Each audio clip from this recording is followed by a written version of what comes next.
Class 10 maths and CERT exercise 3.1 question number 1।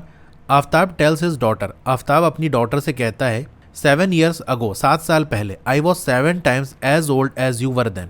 यहाँ पर देखो एज की बात हो रही है तो हम लेट कर लेते हैं। आफ्ताब की एज हमको नहीं पता, डॉटर की एज हमको नहीं पता, तो दोनों को हम मान लेते हैं। आफ्ताब की एज को हम यानी अभी क्या एज है उसकी हम बात कर लेते हैं। अभी एज आफ्ताब की मान लेते हैं x है और उसकी डॉटर की एज y है, तो यही स्टेटमेंट हम लिख देंगे। तो 7 साल पहले उनकी एज का क्या रिलेशन था ये दिया हुआ है। आगे यहाँ कह रहा है ऑल्सो 3 years फ्रॉम नाउ, यानी अभी से 3 साल के बाद क्या होगा। I shall be 3 times as old as you will be, यानी तुम्हारी जो एज होगी उसका 3 times मेरी एज हो जाएगी 3 साल के बाद। तो यहाँ पर देखो दो केस दिया हुआ है, एक 7 साल पहले की कहानी, वहाँ पर क्या एज का रिलेशन होगा वो दिया हुआ है, और 3 साल के बाद क्या एज का रिलेशन होगा आफ्ताब और उसकी डॉटर का वो दिया हुआ है। तो पहले हम केस 1 डिस्कस कर लेते हैं, और वो क्या है 7 years अगो। तो आफ्ताब की अभी की एज x है, 7 साल पहले कितनी रही होगी x - 7। उसकी डॉटर की अभी एज y है, 7 साल पहले कितनी रही होगी y - 7।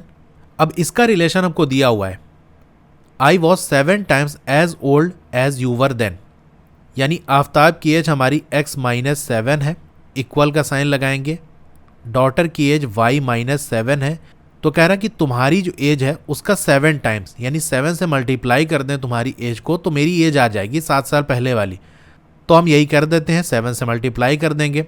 तो यहाँ क्या हो जाएगा, इसको हम सॉल्व कर लेते हैं। x - 7 हो जाएगा, 7y हो जाएगा, -7 7 49। अब वेरिएबल वाला टर्म एक साइड ले आएंगे और जो कांस्टेंट वाला टर्म है उसको एक साइड, यानी x हमारा वेरिएबल है इधर रहेगा, 7y हमारा वेरिएबल है लेफ्ट साइड आ जाएगा, -7y हो जाएगा। इक्वल टू देखो ये माइनस जो 7 है राइट साइड जाएगा तो ये 7 हो जाएगा -49। तो 7 - 49 कर देंगे तो -42 हो जाएगा, ठीक है, -42। ये एक इक्वेशन हमारी बन गई, ठीक है, इसको हम नाम दे देते हैं फर्स्ट इक्वेशन। दूसरा केस उसकी बात कर लेते हैं, ये कब का है 3 years फ्रॉम नाउ, तो यही लिख देना। आफ्ताब की अभी एज x है, 3 साल बाद कितनी हो जाएगी x + 3। इसी तरीके से इसकी डॉटर की एज अभी y है, 3 साल बाद कितनी हो जाएगी y + 3, तो यही स्टेटमेंट के फॉर्म में आप लिख देना। अब इसका क्या रिलेशन दिया हुआ है, I shall be 3 times as old as you will be, यानी तुम्हारी जो एज होगी अपनी डॉटर से कह रहा है उसका 3 times मेरी एज होगी। तो रिलेशन बना लेते हैं x + 3 और इसकी डॉटर की कितनी है y + 3, तो इसकी डॉटर का 3 times हो जाएगा, यानी 3 से मल्टीप्लाई कर देंगे। इसको आप सॉल्व कर लोगे तो x - 3y = 6 आ जाएगा। तो ये हमारी दूसरी इक्वेशन आ गई। अब हमको क्या करना है, represent this situation algebraically and graphically. तो अल्जेब्रिकली तो हमने रिप्रेजेंट कर दिया इस तरह से, तो हमको ग्राफिकली रिप्रेजेंट करना है। इसके लिए हमको क्या करना पड़ेगा, जैसे आपने चैप्टर में पढ़ा होगा कि बॉक्स बनाएंगे, वहाँ पर x और y की वैल्यू निकाल के रखेंगे। इस तरह से 2 वैल्यूज़ हम निकालेंगे तो 2 पॉइंट हमको मिल जाएगा, उन दोनों पॉइंट को ज्वाइन करेंगे तो एक लाइन मिल जाएगी, ठीक है। तो चलिए करते हैं कैसे हमको करना है। अब ये जो रिलेशन आया है इसको x के फॉर्म में या y के फॉर्म में कैसे भी लिख सकते हो। चलिए मैं बताता हूँ, कहने का मतलब ये है कि जैसे x की वैल्यू हम निकालेंगे तो क्या हो जाएगा, ये -7y उधर चला जाएगा तो 7y - 42 हो जाएगा, इस फॉर्म में लिख लो, या फिर y के फॉर्म में लिख लो, यानी 7 - 7y इक्वल्स क्या हो जाएगा, ये आपका -42 - x हो जाएगा, माइनस कैंसिल हो जाएगा, तो y से क्या हो जाएगा 42 + x/7। तो y का रिलेशन थोड़ा सा फ्रैक्शन में आ रहा है, इसीलिए हम x का रिलेशन लेके चलेंगे, यानी x वाले टर्म को एक तरफ कर दो और बाकी सब दूसरे तरफ कर दो। इस तरह यहाँ भी कर लेंगे तो देखो x वाला टर्म बनाना हमारा आसान है, क्योंकि y में फिर वही फ्रैक्शन फॉर्म आ जाएगा।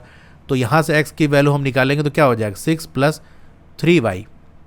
अब इस तरह से हम बॉक्स बना लेंगे जहाँ पर x और y की वैल्यूज़ निकाल के लिख लेंगे, ठीक है, यहाँ पर भी। तो ये जो हमारा रिलेशन है इसमें y की वैल्यू क्या पुट कर दें, देखो यहाँ पर हमको क्या करना पड़ेगा, जैसे मान लो अगर हमने y की वैल्यू 0 रख दी तो x की वैल्यू क्या आ जाएगी -42। अब -42 आपको ग्राफ पे रिप्रेजेंट करना बहुत मुश्किल हो जाएगा, ठीक है, यानी ऐसे आप ग्राफ बनाओगे 1 2 3 इस तरह करते हुए, यानी इधर साइड आएगा ना माइनस में, तो ये -42 काफ़ी ज़्यादा दूर निकल जाएगा, तो जो आपके पास ग्राफ पेपर होगा उस पर बना नहीं पाओगे। इसलिए आपको कोशिश ये करनी है कि x और y की वैल्यू छोटी आए, तो इसलिए इसी तरीके से आपको वैल्यू चूज़ करनी है, थोड़ा सा ध्यान से दिमाग लगा के। तो एक बार y की वैल्यू अगर हम 5 रख दें तो 7 5 35 हो जाएगा, 35 माइनस 42 तो माइनस 7 आ जाएगी। ठीक है, तो 5 और माइनस 7 ये छोटी वैल्यूज़ हैं। एक बार हम 6 रख देंगे, चलिए दोनों करके हम देख लेते हैं। एक बार हम y की वैल्यू 5 रख देते हैं, तब क्या हो जाएगा, x equal to 7 into 5 minus 42, तो यहाँ से x की वैल्यू माइनस 7 आ जाएगी। यानी y की वैल्यू अगर हमने 5 रख दी तो x हमारा माइनस 7 आ जाएगा। एक बार y की वैल्यू हम 6 रख देते हैं तो x की वैल्यू क्या हो जाएगी, 7 मल्टीप्लाई बाई 6 माइनस 42, तो x की वैल्यू 7 6 42 और माइनस 42, तो ये 0 हो जाएगी। यानी y हमने 6 रखा तो x 0 हो गया, तो ये दोनों पॉइंट मिल गया। इसी तरीके से हम सेकेंड केस के लिए निकाल लेंगे। तो हमारे पास ये रिलेशन है, y की ऐसी वैल्यू रखो कि x की वैल्यू छोटी आए। तो यहाँ पर अगर हम y को 0 रख देंगे तो x की वैल्यू ठीक ही आ रही है, 6 ही तो आ रही है, तो चलिए यही रख देते हैं। बहुत बड़ी वैल्यू नहीं आ रही है, अगर बड़ी आती तो हम इसको थोड़ा सा सेटिंग करते। y की वैल्यू अगर हम 0 रख दें तो x क्या हो जाएगा, 6 प्लस 3 मल्टीप्लाई बाई 0, तो x यहाँ से 6 आ जाएगा, यानी y 0 तो x 6 हो गया। अब अगर y की वैल्यू एक बार हम 1 रख दें तो x 9 आ जाएगा। अगर हम माइनस 1 रख दें तो हमारी वैल्यू छोटी मिल जाएगी। कैसे, अगर देखो माइनस y की वैल्यू हमने माइनस 1 रख दी, आप माइनस 2 भी रख सकते हो, माइनस 2 रखोगे तो x की वैल्यू 0 हो जाएगी, तो वैसे भी कर सकते हो। यहाँ मैं आपको माइनस 1 रख के दिखा देता हूँ। ठीक है, तो x क्या हो जाएगा, 6 हो जाएगा, प्लस 3 मल्टीप्लाई बाई माइनस 1, तो ये माइनस 3 हो जाएगा और यहाँ से x की वैल्यू 3 आ जाएगी। यानी y अगर हमने माइनस 1 रखा तो x हमारा 3 आ जाएगा। अगर y माइनस 2 रखते तो हमारा x 0 आ जाता, तो लाइन आपकी वही ड्रॉ होगी। अब यहाँ से जो हमको x और y की दो वैल्यूज मिली है उससे 2 पॉइंट मिलेगा, एक लाइन ड्रॉ हो जाएगी। यहाँ पर जो x और y की दो वैल्यूज मिली है वहाँ से 2 पॉइंट मिल जाएगा और लाइन हमको मिल जाएगी। तो चलिए इसको हम ड्रॉ कर लेते हैं। तो पहले ग्राफ पे आपको इस तरह से लाइन बनानी पड़ेगी।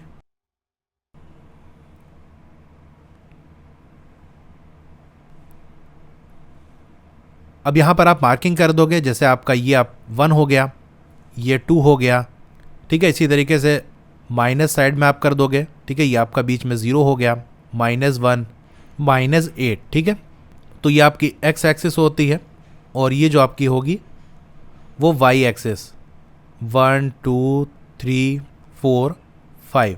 इसी तरीके से नीचे निगेटिव हो जाएगा, माइनस 1। तो चलिए पहली लाइन हम ड्रॉ करते हैं। आपने वैल्यूज़ नोट की होंगी, तो वहाँ आप देखो पहली x की वैल्यू हमारी क्या थी, -7 और y की वैल्यू 5 थी। तो x पे हम -7 चलेंगे, -7 कहाँ है, यहाँ पर है, और फिर ऊपर की तरफ चलेंगे y में 5 कहाँ पर है, यहाँ पर, यानी यहाँ तक चलेंगे। ठीक है, तो ये पॉइंट हमको एक मिल जाएगा। दूसरा पॉइंट हमारा क्या होगा, x की वैल्यू 0 है और y हमारा 6 है, तो ये थोड़ा सा और ऊपर बनेगा, यानी यहाँ पर इसको थोड़ा सा और ऊपर तक ले जाते हैं ताकि ये हमारा 6 हो जाए।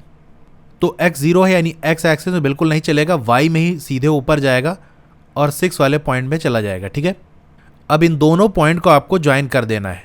थोड़ा ये आप बाहर तक ले जाओगे। ठीक है, यहाँ पर भी और थोड़ा ऐसे शो कर देना है। तो ये पॉइंट हमारा क्या था, -7,5, ऐसे आप लिख दोगे। ये वाला पॉइंट x हमारा 0 था और y पे हमारा 6 था, तो ये लिख देना है। फिर लाइन के ऊपर लाइन की जो इक्वेशन हमने बनाई थी वो आपको लिख देना है। क्या हमने बनाई थी, x - 7y इक्वल्स -42। अब दूसरी लाइन ड्रॉ करते हैं। दूसरे वाले केस में जो हमें x और y की वैल्यूज़ मिली थी उसे प्लॉट करते हैं। तो पहले केस में x हमारा 6 है और y 0 है, यानी y एक्सिस पे बिल्कुल नहीं चलेगा, ना नीचे ना ऊपर। देखो y एक्सिस में हम कैसे देखते हैं, ये नीचे या ऊपर चलता है तो y एक्सिस में चलता है, और लेफ्ट और राइट जब पॉइंट हमको लगाना होता है तो वो आपका x एक्सिस में होता है। ठीक है, तो y 0 है, यानी ऊपर नीचे बिल्कुल हमको नहीं देखना, बस x एक्सिस पे हमको चलना है। x की वैल्यू 6 आ रही है, यानी ये पॉइंट हमको यहाँ मिल जाएगा। तो ये हमारा क्या होगा, 6,0। अब दूसरा पॉइंट हमारा क्या था, x पे 3 था और y पे -1 था, यानी x पे 3 तो चलेगा, यहाँ तक तो जाएगा, लेकिन y एक्सिस पे भी मूव करेगा -1, और -1 कहाँ है, यहाँ पर है, तो हमारा पॉइंट यहाँ होगा। ठीक है, तो ये कितना हो गया, 3,-1। अब इन दोनों पॉइंट को आप ज्वाइन कर दोगे तो ये एक और लाइन आपको मिल गई। ठीक है, लाइन के ऊपर लाइन की इक्वेशन लिख दोगे, x - 3y इक्वल टू 6, और इस तरह से आप एरो बनाकर शो कर दोगे। ठीक है, क्योंकि लाइन है, लाइन सेगमेंट तो है नहीं कि कहीं एंड हो जाए, एरो ये शो करती है कि लाइन ये आगे बढ़ती चली जाएगी, जहाँ तक आप चाहो बढ़ा सकते हो। तो ये हो गया इसका ग्राफिकल रिप्रेजेंटेशन। इस तरह से आपको ड्रॉ करना है। और भी क्वेश्चन के सॉल्यूशंस की वीडियो देखनी है तो नीचे डिस्क्रिप्शन में आपको चैप्टर वाइज प्लेलिस्ट का लिंक मिल जाएगा, वहाँ से क्लिक करके देख सकते हो। Okay, thank you.